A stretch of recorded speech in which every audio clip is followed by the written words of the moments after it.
All right, all right. This the news, this the news, this the news.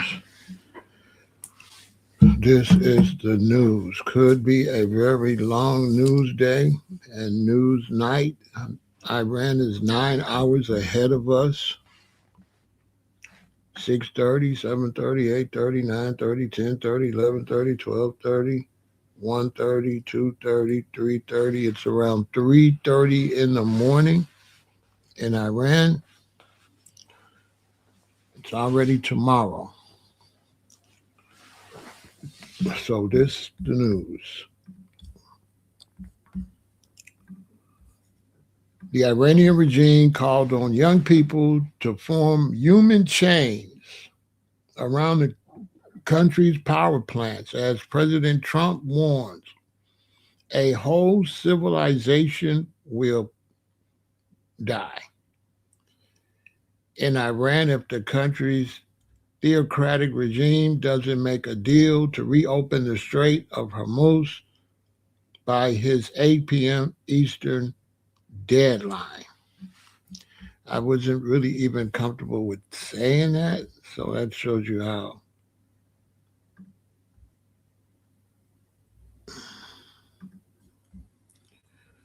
unusual that is.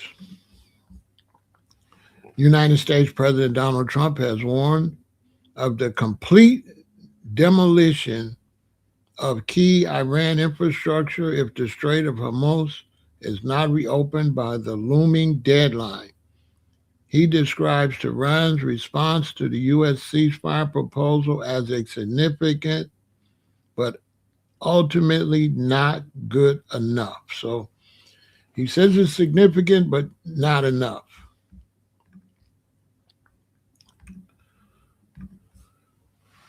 U.S. and Israeli strikes escalate even ahead of Mr. Trump's deadline, with Israel acknowledging attacks on Iranian railways and bridges, and the U.S. launching fresh strikes on the oil export hub of Karg Island.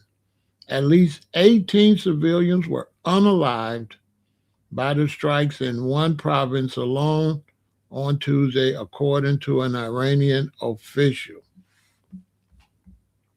So, the news coming out of there, out of that area, is that Israel has already begun attacking, began to turn up their attacks already.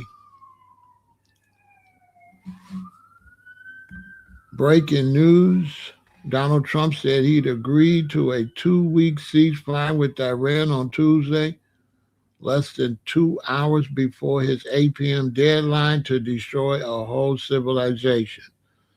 So, according to this news, also, Trump said the ceasefire agreement was made on the condition that Iran agreed to reopen the critical Strait of Hormuz. So, according to this update we just got, thank you, G Ra, that a lot of this was called off, supposedly. So, supposedly, most of the news that's being reported could be null and void. A projectile struck a synagogue in central Tehran, with local media reporting it was destroyed. U.S. Israeli strikes completely destroyed the Rafi Naya synagogue in Tehran. Local media reported Iran has a small Jewish community, with the majority having fled in the aftermath of the 1979 Islamic Revolution. So, according to GRA, they just agreed 30 minutes ago, according to CNN, and this has been verified. Thank you very much for that. That's great. There was always a possibility that would happen.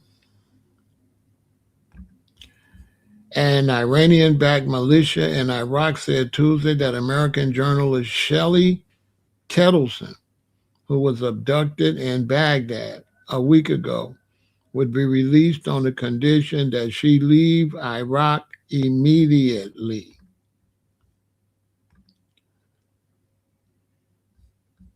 Also, a Saudi military spokesperson said air defenses intercepted at least 18 drones. The Ministry of Defense said all drones were destroyed. Earlier, the ministry reported intercepting up to 7 ballistic missiles over the eastern province and debris falling near critical energy facilities. 2 units that produce electricity for the South Pars gas field were targeted in recent strikes.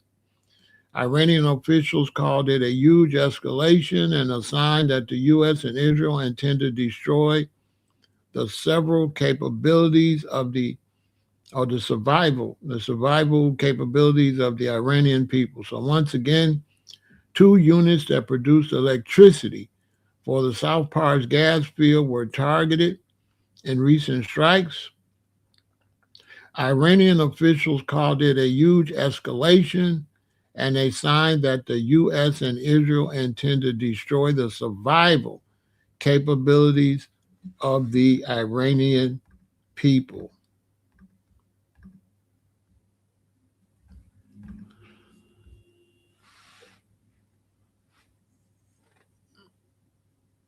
President Trump stiffly criticized a call by Iranian officials for young people to form human chains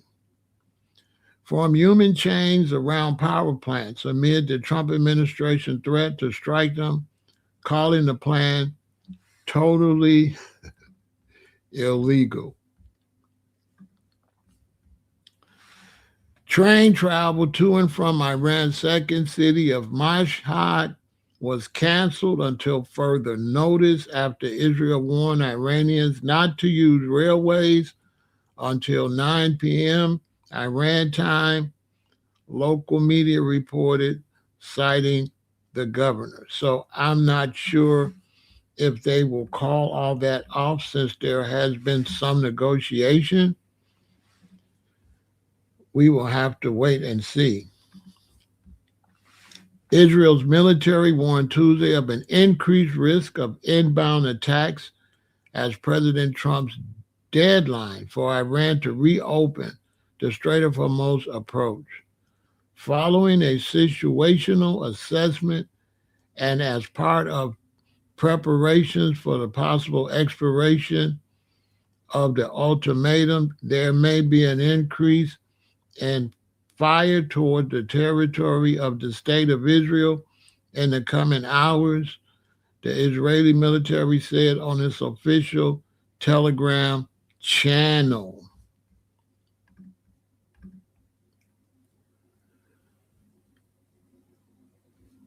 So we did get the news, thanks to Gira, that there was a ceasefire agreement that Iran agreed to open the critical Strait of Hormuz, which means until we see ships going through the strait, everything is still a little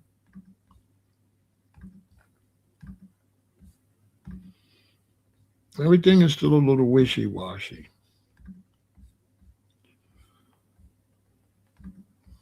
Because they made the agreement, but that's all going to depend on if ships go through the strait. So I will have to come with updates on if that happened, if they'll renege.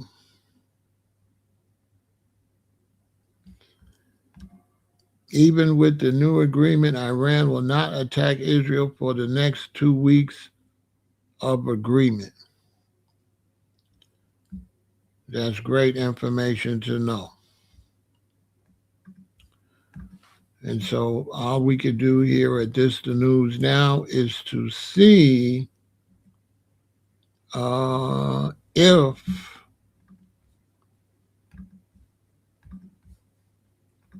they will uphold the agreement. That's going to be a big issue. Kuwait's Interior Ministry asked the citizens and residents to stay home and avoid being out except in case of emergency overnight. The curfew extends from midnight, April 7th, until 6 a.m. on April 8th, according to an ex-post from the ministry. The ministry called the curfew a precaution for your safety and said it appreciated the public's cooperation. Also, Pakistani Prime Minister Shehbaz Sharif said on X that diplomatic efforts for the peaceful settlement of the Iran war are progressing steadily, strongly, and powerfully with the potential to lead to substantive results in the near future. So what G-Ra has told us might be a result of those negotiations. Sharif asked President Trump to extend his deadline for Tehran another 2 weeks to allow diplomacy to run its course. He also asked the Iranian regime to open the Strait of Hormuz for 2 weeks as a goodwill gesture and for all parties involved in the conflict to observe the ceasefire. Sharif tagged Mr. Trump, Vice President J.D. Vance, Secretary of State Marco Rubio, Special Envoy Steve Witkoff, and the Iranian leaders in the post. So it does look like they possibly are working on that. I don't want to speculate, but I will probably have to have an open discussion today. Pope Leo IV said Tuesday that President Trump's threat to destroy Iranian civilization was truly unacceptable and said any attacks on civilian infrastructure violate international law. Also, I surely will. I'm going to have to, because I'm sure a lot of people are going to want to discuss what's going on. In some of his strongest comments yet against the war, Leo urged Americans and other people of goodwill to contact their political leaders and congressional representatives to demand they reject war and work for peace. Today, as we all know, there was this threat against all the people of Iran. This is truly unacceptable, he said as he left his country house in Castel Gandolfo, south of Rome.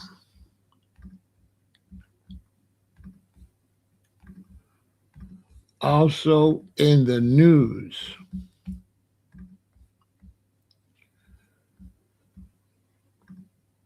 an important bridge linking the island nation of Bahrain to Saudi Arabia has been indefinitely closed to traffic over fears of attacks from Iran, according to reports. The authority oversees the King Fahd Causeway said traffic over the bridge has been suspended as a precautionary measure over Iranian attacks targeting Saudi Arabia's eastern province. So everybody's on pins and needles over there. And we'll just have to watch and see what happens. Qatar warned the war was close to the threshold where it cannot be controlled, with a foreign ministry spokesman saying This is why we have been urging all parties to find a resolution, to find a way of ending this war before it's too late.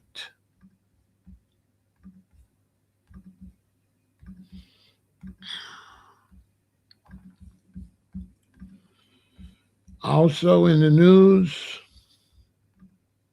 President Trump lashed out at a journalist who reported on the U.S. rescue operation for the 2nd Airmen in Iran, demanding the source be revealed and threatening jail time. Yeah, because that's something you're not supposed to be reporting. Yeah, G-Ra let us know, Azim, that they have worked out a deal.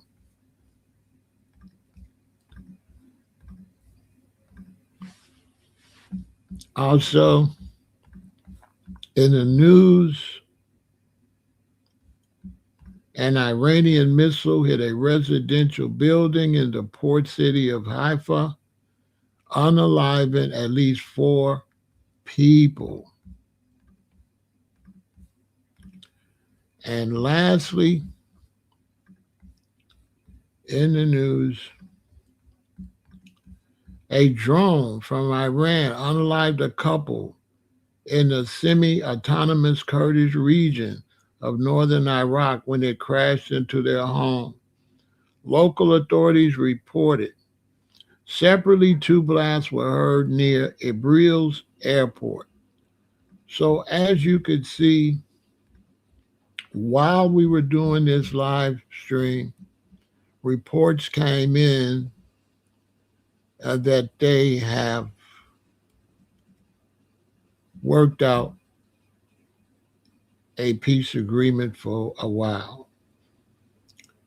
G-Ra has posted breaking. Donald Trump said he'd agree to a 2-week ceasefire with Iran on Tuesday, less than 2 hours before his 8 p.m. deadline to destroy a whole civilization.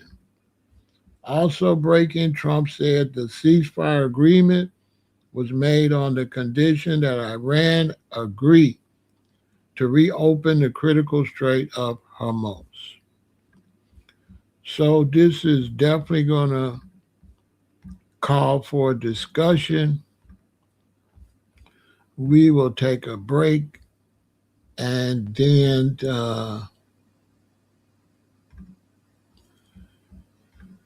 I will come and we will have a open discussion because I'm sure there's a lot to discuss concerning this situation. This was going to affect everybody on the planet.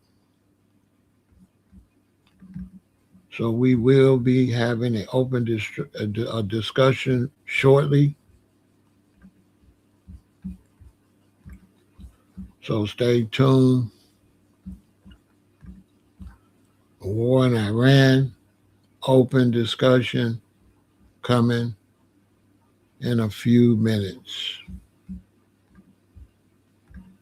And this, the news.